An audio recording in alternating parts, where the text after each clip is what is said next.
have to move into a community in the Central Region. Our Central Regional correspondent, Akwesi Ado, filed a report from one of the communities there that highlighted infrastructural deficit within one of the schools there. Nearly a month after a heavy rainstorm hit parts of the community, the kindergarten and primary 1 block remains without a roof. Half of the structure was completely ripped off. Since then, children as young as 5 have been studying beneath trees on the school compound. The situation is very critical now because we don't have any extra classroom or school block for them. So they sit under the tree. Reported the situation or the building to the district chief executive and the NADMO director. So they sent some of them to come and check it out, but we didn't hear any response for them. As you can see, we want them to help us to roof the building. Each morning, pupils carry decks from other classrooms and arrange them under limited shade before lessons can begin. School authorities say the situation exposes them to danger. A few days ago, one child reportedly broke a leg after falling while moving furniture. Poor weather conditions also disrupt academic activities. I'm stranded. I'm school grana. I'm happy because Andrew na nsuna eto no krano na yamano krono eyamiansa na Nsawadze ni school ni si nti nsuna eto no Andrew anapekwa mama no ntuma school because nsuna hwomo school atena for him. The school, which serves about 180 pupils from Enyan Nsawadze, Budukwa, and Eduakrum, currently has only 6 teachers.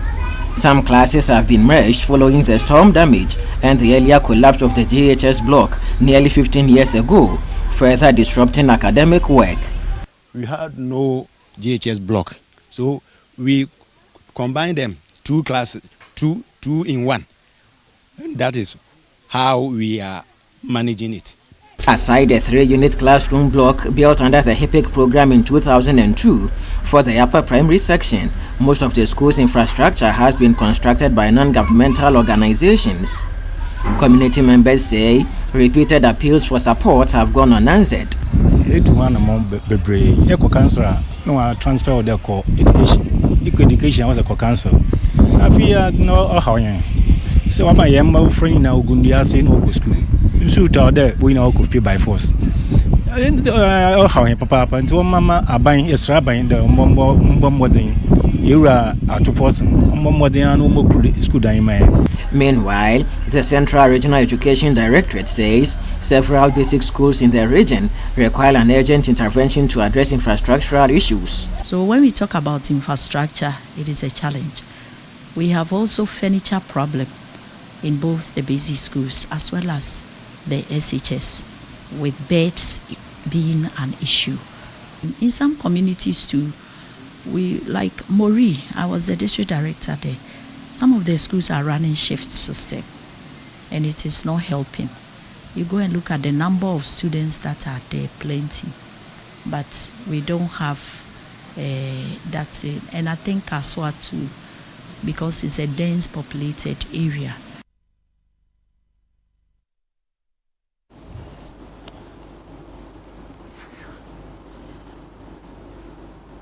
So that's the issue at Enyan Nsawadze Basic School in the Central Region. We understand that the GSS block actually got collapsed 15 years ago, and also what we saw there affects the kindergarten and I think the nursery, and that has been they have been learning under trees for the past 1 month. But the man who filed the report, Akwesi Ado, is joining us live so that we have detailed conversations on this and also bring in the authorities what they are doing about the situation. Akwesi, good morning. Morning. Okay. So when you visited the area, their backstory to this, what exactly did they tell you? So after the roof got ripped off following a rainstorm, what has been the conversation they've been having with the authorities, and what have the authorities been telling the management of the school? Okay, Philip, thank you very much. So it's been over 1 month. since the roofing of this classroom block was stripped off, and local authorities, most especially traditional leaders, have informed the assembly and then the district education directorate. But the issue is that according to them, the two offices keep tossing them around. So they would go to the education directorate, and then they would be referred to go to the district assembly. They will go there, and then the assembly would also refer them to the district education directorate. So they are confused. But let me also add that the district NADMO directorate has been there to conduct an assessment of the disaster. But authorities are yet to take steps to remedy this situation, Philip. So as we speak, the affected pupils, how many are they? I cannot put a figure to the affected pupils, except to say that this classroom block served the kindergarten department and then the primary one class. So 3 classrooms have been affected as we speak now. And so these classes now the pupils have to have their studies under trees on the school compound, and it is not conducive at all. So when there is any sign of bad weather, when it appears that it could rain, classes would have to come to an end. And then in the afternoon, when the sun becomes too hot, it means that school would have to be closed just so these people can go back home. And then apart from that, in the morning, when these children as young as 5 report to school, they have to conduct a very daunting task.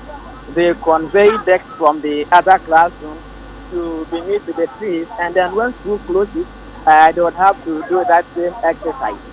One parent told me that his son went to school and then came back home with a broken ankle because during that moment when they were carrying the desk, he slipped and fell, and then the desk fell on his leg. Wow, that's actually very unfortunate. But then, have they reached out to authorities? And if they have, what has the authority told them? Great, so they have. Just as I mentioned earlier on, the district chief executive for the area. And according to the chief of the Nsawadze community, Nana Ekuban, he told me that when he went to the DCE, the DCE referred him to the education directorate. He went to the education directorate, and then he was referred back to the DCE. And so they are confused. They do not know which particular authority should take responsibility in ensuring that they are able to fix the roof of this classroom. But just so these children who we describe as future leaders would have a befitting or comfortable place to study from. All right, so obviously that means the children are not even getting the adequate time of study they are supposed to get in some days because weathers can change, right? Exactly. So on that particular day when I visited this school, it was the day after a rainfall, and then I was told that that previous day when it rained, it brought academic activities to a complete halt. And then even the day after, some parents did not allow their children to come to school because they didn't have a fine weather. It took me about 3 hours in the school. So I arrived there around 8 when classes are supposed to begin. And by 10, we had already changed location for about 3 times. So you can imagine the official classes hours for the GAS ends around 1:30 in the afternoon. So if by 10 they had changed location for 3 consecutive times, then it tells you that it may be more for a typical academic day. Wow. So we also know that there is some sort of merging going on. So because of the infrastructure not being enough, some classes are being merged, and that is also having a toll on them, some sort of congestion. What more can you say about this? Okay, so Philip, before I come to that, let me mention that this particular classroom block we're speaking about was not constructed by government. It was donated to the community by an NGO. There is another block. It's also a 3-classroom block. It's uncompleted. It was also donated to the community by an NGO. The only government-funded block available to the school is another 3-unit classroom block, which was constructed in 2002 under the HIPIC benefit. And as I speak with you now, the columns and then the beams are showing visible cracks. It means that that particular building is also not safe. Now, let me take you back to 15 years ago. A similar disaster occurred in the community. So the entire JHS block collapsed completely. The community leaders took steps to inform authorities 15 years down the line. That place where the JHS school building stood has now turned into a farm. There has not been any step taken to reconstruct that JHS building. And so a number of the classes have not been merged. So what it means is that if class 4 and class 5 are merged, it means that when they come to school between 8 a.m. and then 1:30, we would have to split the time. We conduct lessons for primary 4, then we come back to conduct classes for primary 5. So this is the situation that the people have been dealing with for the last 15 years. Wow.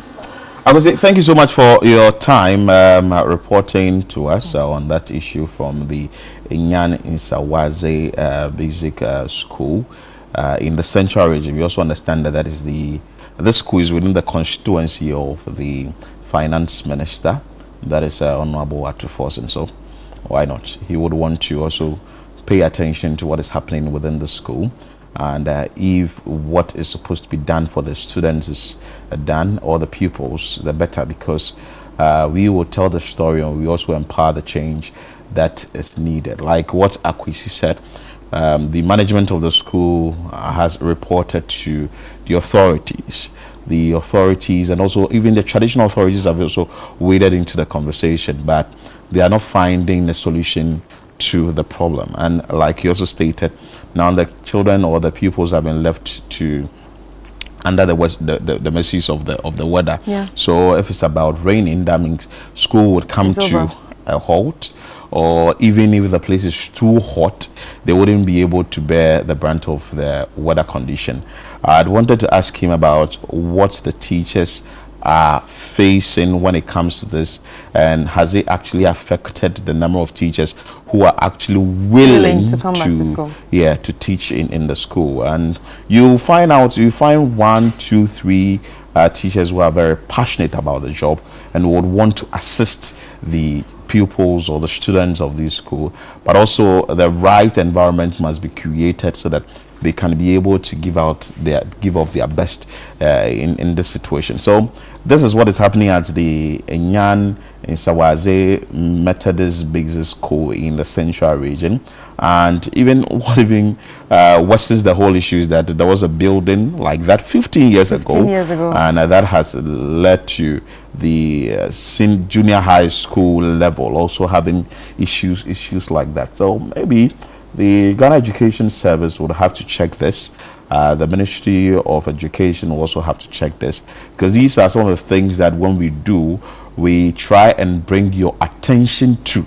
Not that a lot more aren't happening, they are, but when we highlight these stories, then you tend to also give you that mindset that, hey, we will have to work on this school, we will have to work on that school. We are monitoring keenly what will be happening, because if we get a better environment for these pupils or students to learn, it's actually going to also impact or have a positive toll on their studies. Yes, and also their grades and all that. So it's quite unfortunate. It should really be checked on, so that we see how best we will see what is going to happen. But this is coming from the Enyan Nsawadze Methodist Basic School. Chris, your brief comments, then we can take a break. It's actually quite unfortunate that these children have to go through this. I mean, look at their faces. These are toddlers. These are babies. You understand? And if this is what is going to be introduced to them as education, then I think we have a serious problem, because this can also deter some people as they grow up. They don't want to go to school again. Yeah, I would want to enter into another trade that is going to take me off school. I want to do something else if this is what they're saying at this age, because school at this age is actually supposed to be fun. It's supposed to be exciting. This is when your brain is still forming. This is the time time you experience all the fun things when it comes to learning. Do you understand? So I really feel for them and wish that this was not really happening to them, and honestly pray that something can be done about it. And like we said the other day, it's 2026, and thinking about children studying under trees in 2026, that's a problem. And that's what is happening. That is a big it's problem. so obvious that it hasn't gone anywhere. It hasn't ended. It's still happening in our various communities. So like we keep saying here, we will definitely be bringing stories. I mean, look at them. They're wearing nice sneakers, nice sandals, they're wearing socks, they have their school bags, and they dress nicely. They are ready for school. You understand? They dress nicely, come to school just to sit under a tree. And learn. Because this has happened over a month and we haven't seen any action. So we will be following up keenly, like we keep saying here, to find a lasting solution to this particular issue, and also we'll be entreating the authorities. Well, the finance minister, you also want to wade into the conversation because that's your constituency, so that the solution will be found for the Enyan Nsawadze basic school in your constituency. We'll take a quick break here. When we come back, definitely we have more for you on Breakfast Daily.